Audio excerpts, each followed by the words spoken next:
Ladies and gentlemen, Fannie Lou Hamer was an activism long before some of the greats that we had heard about. This article that comes out of the Grio, March 14th, 2019, is on the 42nd anniversary of her death. And she was a very powerful civil rights woman back in her times. Now, this was not just a fight for women. This was really a fight for her community and all of the injustices that she saw down in Mississippi. I mean, for this woman to be born and raised in Mississippi during the times that she lived, it had to be rough. Mississippi was like a whole country itself and just dripped in racism back then and still does. Fannie Lou Hamer is quoted perhaps more than any other female activist of her generation. And because of her compelling and heartfelt calls to action during the civil rights movement, she has become the subject of numerous books, plays, and documentaries. Hamer was a motivator, a humanitarian, a luminary, and yet among the many things she accomplished, there is one area of her life that has gone scarcely untold: her role as a mother to the world. Hamer was this legendary, powerful voice pushing for change at a time when Black women were expected to sit down and be quiet. However, what many people didn't know is that her innermost desires had nothing to do with politics, but everything to do with family. Wow, a Mississippi appendectomy. Hamer wanted children, but was literally robbed of her chances. Reportedly, after several failed pregnancies, it was discovered that Hamer had a urethra. She had a fibroid tumor. Okay. Um, and during the operation to remove it, a rural doctor gave her a complete hysterectomy. Okay, so she never had children of her own. It's a shame he doesn't know what he was doing because, I know people that have fibroids removed and they still had children. She felt his actions had amounted to rape because without her consent, he took away something that she would never forget or regain. And she's right. His act was a violation, and it was probably done deliberately because of the nature of what she did. So, and that is wrong to give somebody a hysterectomy when they did not ask for it. I went to the doctor who did that to me, and I asked him why he had done that to me. He didn't have to say anything.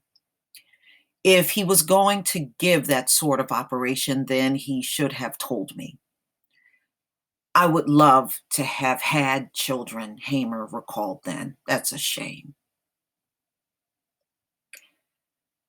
What Hamer coined as Mississippi appendectomy, a forced sterilization of Black women, was a common practice in the Deep South. It was yet another means to control Black people by secretly depleting their population. But look who is struggling to have children now. See, they don't think about all of the things they've done in the past that might explain why they can't have children now. They tried to do, the depopulation thing on us, but now you see who it's happening to. Being the fighter that she was, Hamer did not let this violation stop her from having the family she always wanted. With the support of her husband, Perry, known as Pap, Hamer surrounded herself with children, taking in her first Dorothy Jean when she was just 8 months old. Sometime later, she adopted her second child, Virgie, her third, Lenora, and her fourth, Jacqueline. Wow, all girls. I don't know, not unless Virgie, well, who knows, but it seems like it's all girls.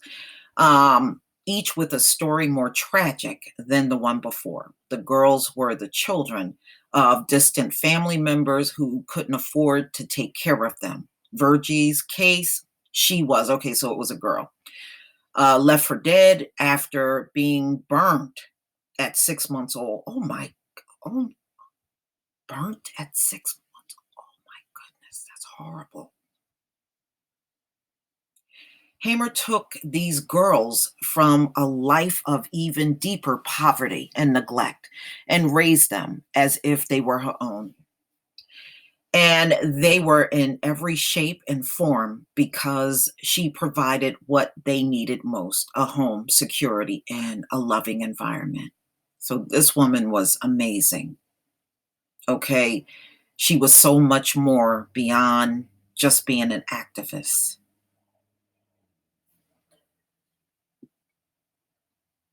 All right. So here she is.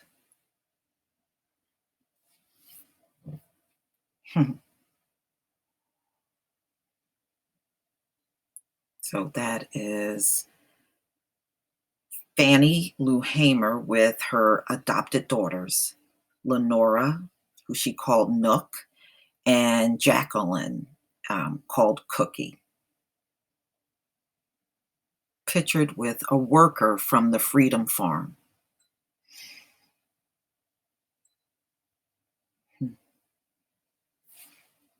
I just couldn't afford to sit down and not do nothing. Hamer told Neil McMillan, a history professor at the University of Southern Mississippi, in a 1973 interview. I know something out there is happening, and I know I can say something. This is not right, and I'm going to get out here, and we're going to do something about it.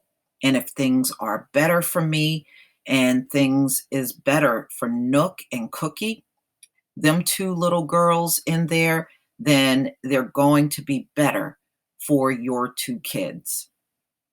To the word. Wow. She was amazing. She was definitely ahead of her time, y'all. This woman was ahead of her time.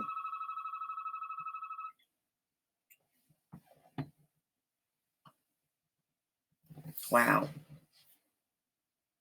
To the world, Hamer was unapologetic in her delivery, but compassionate in her reasoning. She often met with influential leaders and proponents of civil rights, such as Malcolm X, Martin Luther King, and Harry Belafonte. But at home, she was simply Mama. We went to Fayette, Mississippi once when I was little, and there was a large crowd. Jacqueline remembers. Mama was just over 5 feet tall, but listening to her, you would think that she was a giant. The way she talked about the city of Ruleville, what she had gone through, the people that she helped, and what others from different states were doing to help the Mississippi Delta residents. Just hearing her speak made my heart proud. Just know that she was my mom. That's so sweet.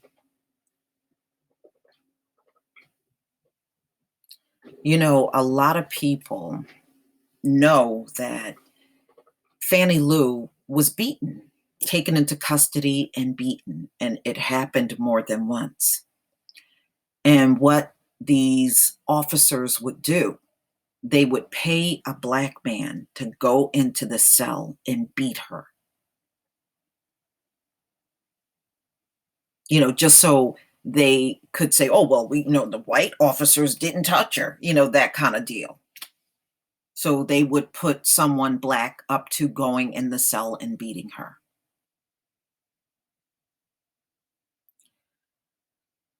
Okay, in 1962, she attempted to register to vote at the courthouse in Indianola, Mississippi, and was promptly fired from her job as a timekeeper on a local plantation where she had worked for 18 years. In 1963, while returning home from a voter education workshop in Charleston, South Carolina, she was arrested with several others, including a 15-year-old girl. The two were viciously beaten while in jail in Winona, Mississippi. The following year, she helped form the Mississippi Freedom Democratic Party. Now, do you see she has been tortured and beaten, arrested? I mean, every horrible thing that you can think of happening to this woman, and she just kept right on keeping up with her activism. She didn't get scared or throw in the towel. She was determined to try to make things better for herself and the Black people down in the Delta. It's amazing. She later appeared before the Credential Committee at the National Democratic Convention. Oh, yeah. And she gave a speech and they tried to usher her off of the stage. They were so embarrassed, but she spoke the truth about what was going on in Mississippi. And this was televised, y'all. It was televised, and they were appalled at what she stood there and said, you know. And this was in Atlantic City, New Jersey. But I'm just so grateful when I hear about people like Fannie Lou Hamer. And this is Merle Evers, and daughter of Medgar Evers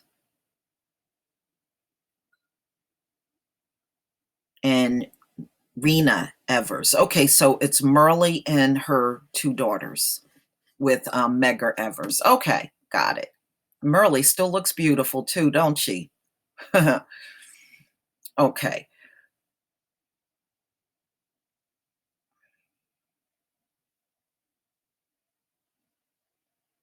wow. I mean, we have such a legacy that is not matched by anyone else.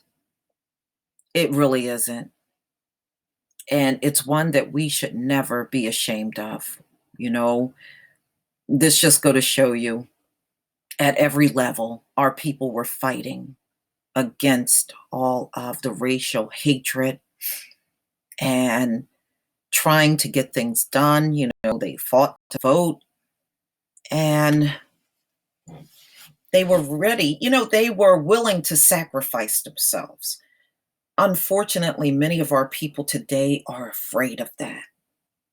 You know, they are afraid to sacrifice anything. But these folks, they knew what they were up against. And Fannie Lou Hamer, no matter how much they would threaten and beat her and treat her like crap, her and her family, she kept right on fighting. There's not a lot of people with that kind of integrity today that you see in Fannie Lou Hamer. I'm glad she was. I'm glad she existed. And I'm glad I'm here to talk about her. What an amazing woman. Mad, mad, tons of respect for Fannie Lou Hamer. Definitely a woman ahead of her time. I'm sick and tired of being sick and tired. Do you know how relevant that is even to this day? We are tired. We are tired. It has been centuries of putting up with the same damn thing over and over. And it's a shame when decades later, somebody like Fannie Lou Hamer says things that are still relevant in 2019. That's pretty sad. But that just go to show you nothing has changed. We're just sitting in a different era, but the attitudes towards us are all the same. But she was willing to fight and put her life on the line for it. All praises to the Most High for giving us Fannie Lou Hamer. Please tell me what you think, ladies and gentlemen. Please leave your comment and subscribe. Don't forget to hit on the notification bell, and I'll see you on the next video. Peace, family.